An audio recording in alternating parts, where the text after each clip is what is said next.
Okay, so you think you understand Walmart, you've walked the aisles, you've seen the yellow smiley face, you've grabbed a flat of water bottles for $4 and thought, yeah, this is just a cheap store with a lot of stuff in it. Fair enough. That's what it looks like from the parking lot.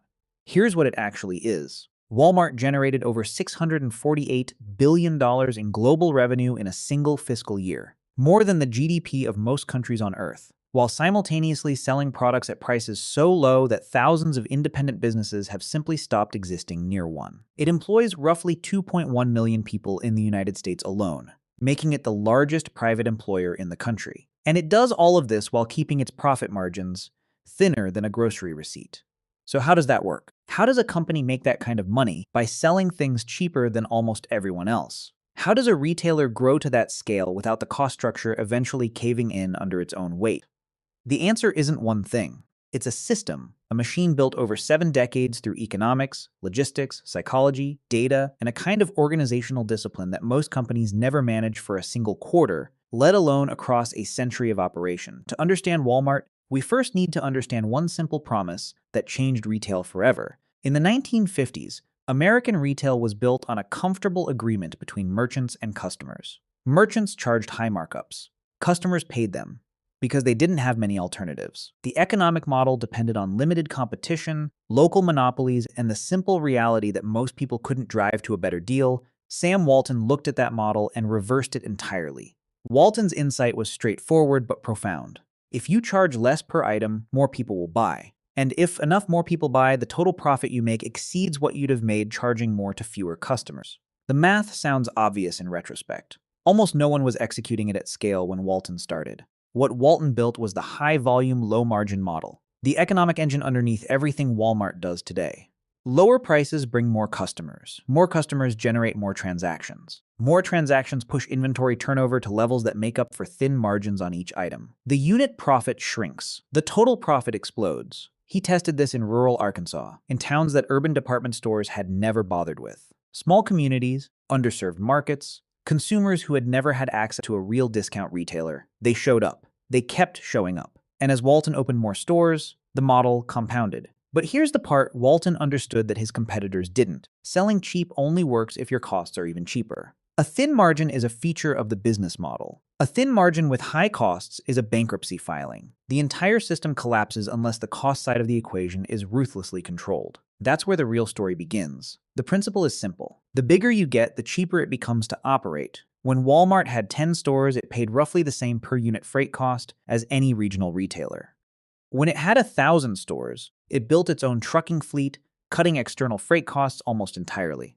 When it had 5,000 stores, roughly where it sits in the United States today, every cost in the business was being amortized across such an enormous base that the per unit overhead became almost invisible. Think about it this way. If you buy 1 bottle of laundry detergent, you're paying for the packaging, the shipping, the shelf space, and the margin for every person who touched it. If you buy a 48-count pallet of the same detergent, every one of those fixed costs gets divided by 48. That's not a sale. That's a structural cost advantage. Walmart applied that principle to everything simultaneously. At its current scale, the company limits operating expenses to roughly 19% of total revenue. Traditional retailers often spend 25% or more. That 6-point gap sounds modest. Across $648 billion in revenue, it is worth tens of billions of dollars per year. Advertising is another place where scale does strange things. Walmart spends approximately 0.4% of its total revenue on advertising, because its size makes advertising almost unnecessary. It is already everywhere. The company's pricing is its marketing. Scale creates power. Here is the insight that most people completely miss. Walk into a Walmart and pick up a tube of Crest toothpaste. Then walk into a CVS and pick up the exact same tube, same ingredients, same size, same manufacturing facility. The CVS version will cost you more, sometimes significantly more. The product is not where Walmart competes. What's different is everything behind it: the procurement cost, the logistics cost, the storage cost, the overhead allocated to that shelf space. Walmart has spent decades engineering every one of those invisible numbers downward, while the product stayed exactly the same. Walmart built its cost advantage along 3 axes. First, direct procurement. By dealing directly with manufacturers rather than wholesalers, it cuts out every intermediate markup. Second, operational efficiency. Every process from receiving doc checks is standardized to minimize wasted time and labor. Third, fixed cost distribution. Stores cluster around regional distribution hubs, keep those hubs operating near full capacity, making the infrastructure cost per delivered product approach its minimum. By the time an item reaches a Walmart shelf, it has passed through a system designed to extract every unnecessary dollar from its journey. The price tag reflects that engineering, and that's where suppliers enter the story. Consider what it means for a consumer packaged goods company to have its product on Walmart's shelves. Walmart serves roughly 240 million customers globally per week. No single retailer on the planet offers comparable access. For a manufacturer, securing shelf space at Walmart isn't just a sales channel, it's a distribution network that would otherwise require decades and billions of dollars to replicate. The dependency runs deep. The negotiating leverage runs entirely in one direction. Walmart uses that leverage methodically. Every year, it implements what it calls a +1 strategy. Suppliers must lower their prices, improve quality, or accelerate delivery timelines, not as an aspiration, as a contract condition. If you want to keep selling to Walmart, you improve. Every year, the on-time, in-full metric, OTIF, requires 98% of shipments to arrive within the exact delivery window and in the exact quantity ordered. Failure carries a penalty equal to 3% of the cost of goods sold on the non-compliant shipment. For a supplier moving millions of dollars of product per month, a 3% penalty on a missed window is a meaningful financial consequence. The Vlasic pickle case illustrated what this dynamic looks like at scale. In the late 1990s, Walmart pushed a gallon-sized jar of Vlasic pickles at $2.97, a price so low it offered almost no margin for Vlasic. The jar drove enormous sales volume but destroyed Vlasic's ability to sell smaller, higher-margin jars at other retailers, because consumers simply bought the bulk jar instead. Vlasic filed for bankruptcy in 2001.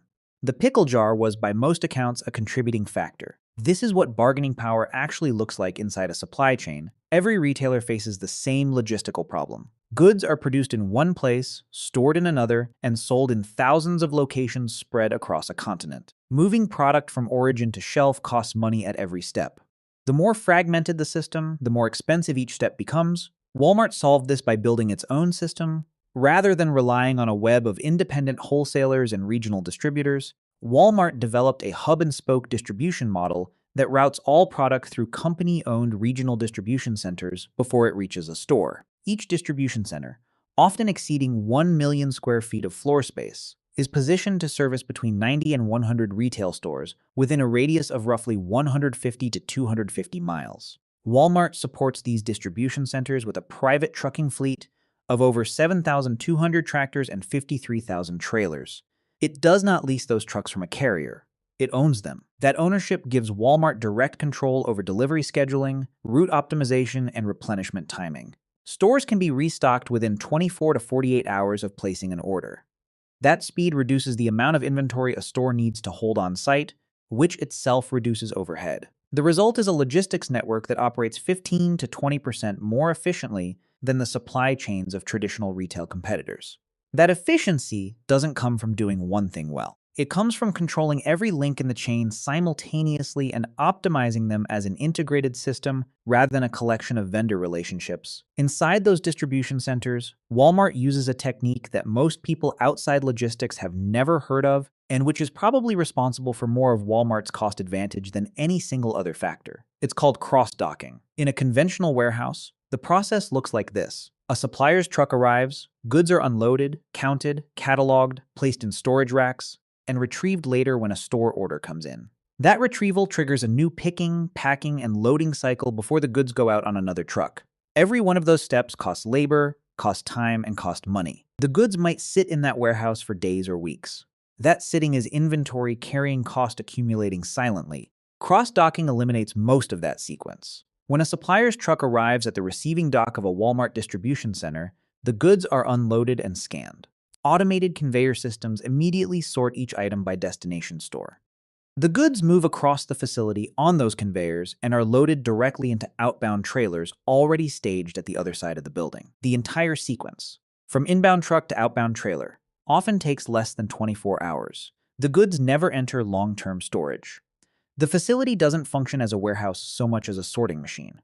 And because the goods are moving rather than sitting, Walmart avoids the capital opportunity cost of idle inventory, the insurance expense on stored goods, the labor cost of warehouse management, and the risk of spoilage or obsolescence for time-sensitive products. Entity sitting on a shelf is money standing still. Cross-docking keeps the money moving. The word inventory sounds neutral. It sounds like stuff in a building. What it actually represents, from an economic standpoint, is a continuous financial drain. Every unit sitting unsold on a shelf or in a warehouse represents capital that has already been spent but has not yet generated a return. That capital could otherwise be deployed, reinvested in new product, used to retire debt, returned to shareholders, or deployed in any number of more productive ways. Instead, it sits in a box in a temperature-controlled facility waiting. The holding costs add up systematically. The physical space costs money in rent, utilities, and maintenance. The goods require insurance coverage against theft, fire, and damage. Perishable items degrade toward spoilage while they wait. Non-perishables fall victim to fashion cycles, model updates, and seasonal demand shifts that leave yesterday's inventory worth less than what Walmart paid for it. Walmart addresses this through a just-in-time replenishment model. Rather than holding large safety stock at the store or distribution level, the company maintains lean inventory buffers, relying instead on the speed of its logistics network and the accuracy of its demand forecasting to replenish stock before shelves empty. The system requires precision. But when it works, and at Walmart's scale, it almost always works. It keeps inventory turnover high, holding costs low, and capital moving through the business instead of sitting in it. But information is just as valuable as products. In 1985, Walmart built Retail Link, a proprietary data network connecting point-of-sale terminals directly with its supplier base. No one else was doing this at that scale. Every register transaction fed a centralized system that suppliers could access in real time, giving them visibility into exactly how their products were selling, how much inventory remained, and where demand was shifting. Suppliers could now adjust production schedules proactively, flag stockouts before they happened, and align manufacturing with actual consumer demand rather than guesswork. The practical effect was that Walmart offloaded a significant chunk of its inventory management burden onto the supplier side, and suppliers accepted the arrangement because the alternative was losing access to Walmart's shelves entirely. Today, Walmart layers predictive AI and machine learning across that original infrastructure. These systems combine point-of-sale history with weather forecasts, regional demographics, and macroeconomic signals to anticipate demand shifts at the individual store level, sometimes weeks in advance. When a hurricane is forecast to hit the Gulf Coast, the systems have already staged bottled water, flashlights, and generators at stores in the projected path. Data, at Walmart's scale, is a logistics asset as tangible as a truck. Here is where the model gets counterintuitive. Most businesses try to maximize the profit they make on each individual transaction. The logic is straightforward. More profit per sale means more money. Walmart operates from the opposite assumption. Compare two hypothetical retail operations. Business A charges a $20 margin on each item and sells 100 of them. Total profit, $2,000. Business B charges a $2 margin on each item and sells 10,000 of them. Total profit, $20,000. Business B made 10 times more money by making 10 times less per sale, because its pricing attracted 10 times more volume. Now add a second effect. Business A, with its high margins, is an attractive target for competitors. A competitor can enter the market, price slightly below Business A, and immediately steal customers.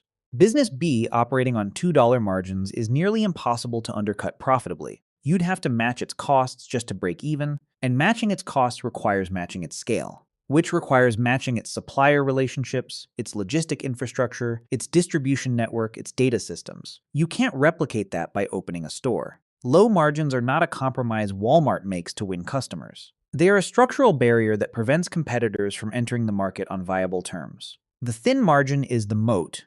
Walmart doesn't run sales in the traditional sense. It doesn't flood Sunday newspapers with coupons or manufacture the theatrical experience of a clearance event. Its strategy, everyday low prices (EDLP), is built on the opposite principle. Prices are stable, always, and the customer never has to wonder whether they're getting a good deal. That stability does something important inside the consumer's mind. Shopping decisions carry cognitive overhead. When prices fluctuate, customers have to track them, compare them, and decide whether waiting for a sale would be smarter. That's mental effort. It's friction. And friction, in retail, costs transactions. Walmart removes that friction entirely. The price is the price. It was the same last week. It will be the same next week. The customer doesn't need to wait. They simply buy. JCPenney discovered in 2012 what happens when a retailer imposes this model on a customer base that wasn't built for it. Under CEO Ron Johnson, the department store eliminated its promotional pricing and replaced it with everyday low prices branded fair and square. Financially rational, psychologically catastrophic. JCPenney's core customers didn't want fair prices. They wanted the emotional experience of finding a deal, the dopamine hit of the coupon, the feeling of having beaten the system. Without that, they stopped shopping. Revenue fell by over 20% within months. Johnson was gone within a year. EDLP works at Walmart because Walmart built its customer base around it. Its shoppers aren't looking for the thrill of a discount.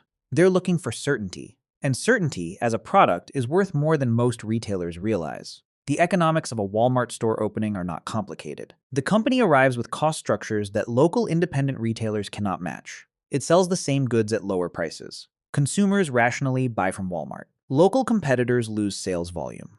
Some reduce staff, some close. Economist Emmett Basker studied this dynamic and found that a single Walmart store opening reduces county-level retail employment by approximately 150 workers over the long run. Accounting for both the jobs Walmart creates and the jobs competing businesses eliminate. The jobs that survive at Walmart often differ from the ones they replace. More part-time, concentrated in a single employer rather than distributed across many small businesses. For consumers, particularly low-income households, the calculus looks different. Lower grocery and household goods prices represent real purchasing power gains for families spending a significant portion of their income on exactly those categories. A family spending $2,000 a year on groceries who pays 15% less because a Walmart opened nearby has genuinely more money for other things. Both effects are real. The consumer gains purchasing power. The local merchant loses competitive viability. These outcomes coexist, and which one you weigh more heavily reflects your priors about markets and labor. Not a straightforward calculation, the mechanism is direct. Walmart enters and prices goods lower than competitors. Competing grocery chains and department stores face an immediate choice: match prices and compress margins, or hold prices and lose customers. Most do both. The result is that prices across the entire local market fall, even for consumers who never shop at Walmart. Research suggests the company's pricing has contributed meaningfully to lower inflation across the product categories it dominates. But the trade-offs run through the supply chain. Suppliers meeting Walmart's annual cost demands often end up shifting production to lower-wage countries or cutting quality to survive. Competing regional retailers pursue wage concessions from their own employees.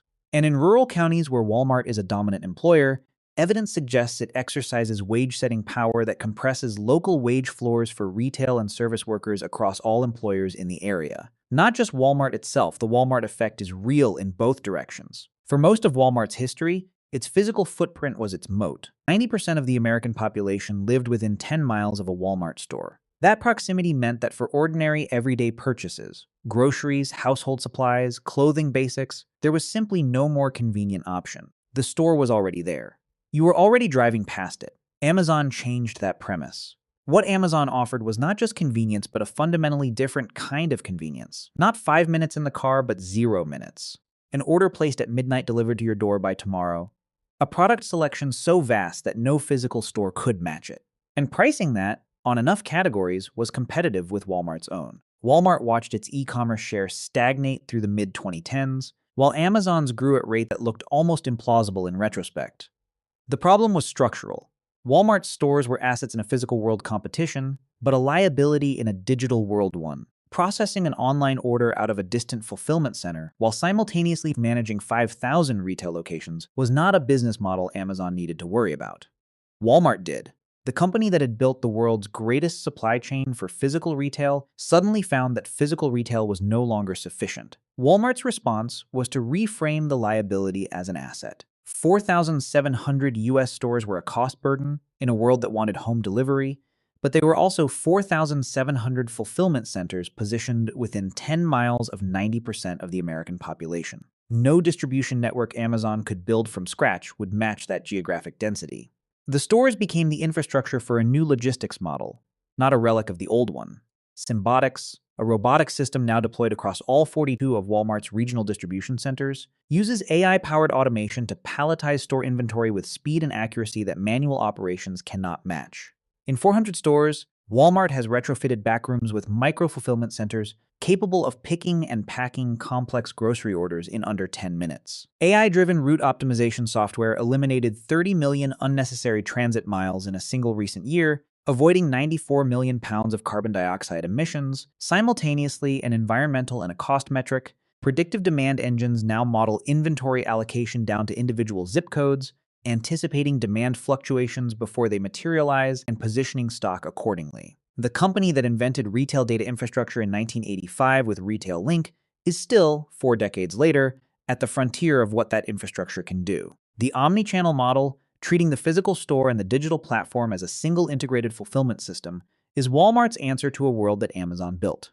It is not a perfect answer, but it leverages assets Amazon cannot replicate. A physical presence everywhere, 240 million weekly customers, and decades of supply chain infrastructure that no amount of venture capital can compress into a shorter timeline. No analysis of Walmart is complete without accounting for what the machine costs the people inside it.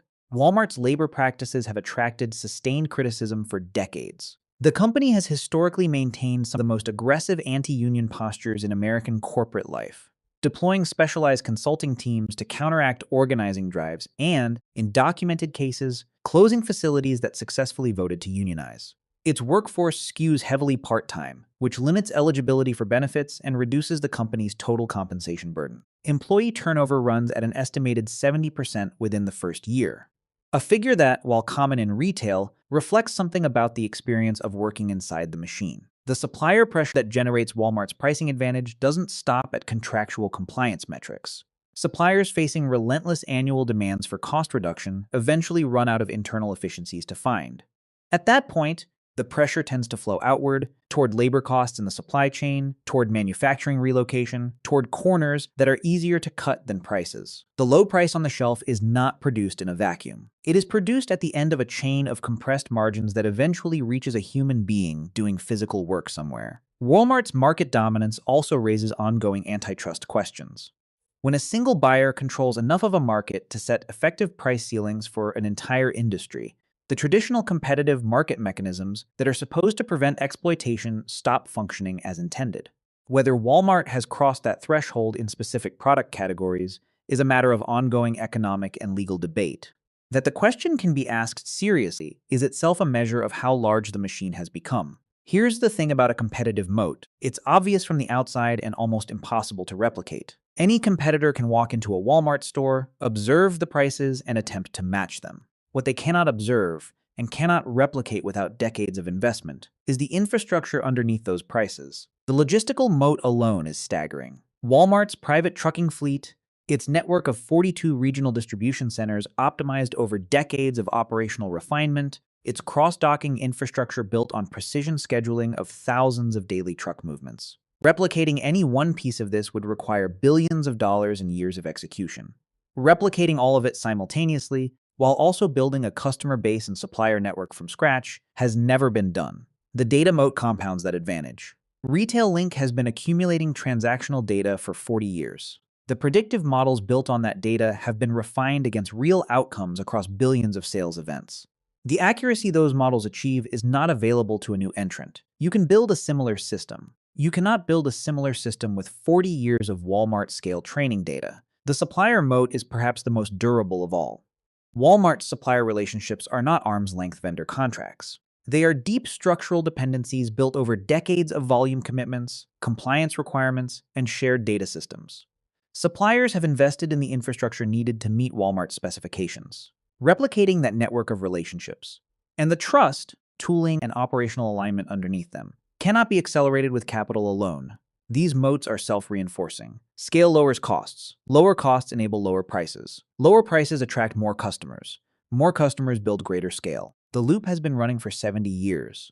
Walmart's position as the world's largest retailer is not an accident of history or the product of a single brilliant decision. It is the result of the systematic, compounding application of economic principles that most organizations understand individually, but almost none have executed simultaneously at this scale. And for this long, Sam Walton's high-volume, low-margin model created the foundation. Economies of scale built the cost floor low enough to sustain it. Supplier bargaining power kept procurement costs declining even as demand grew. Cross-docking and hub-and-spoke logistics turned distribution into a competitive weapon. Just-in-time inventory management kept capital moving rather than sitting. Everyday low prices converted operational discipline into consumer trust. And the omni-channel investments of the past decade are extending that trust into a retail environment that looks nothing like the Arkansas stores where it all began. The critics are right that the machine extracts costs from people, suppliers, workers, local business owners, manufacturing labor far down the supply chain. The advocates are right that it delivers real price relief to households for whom every dollar matters.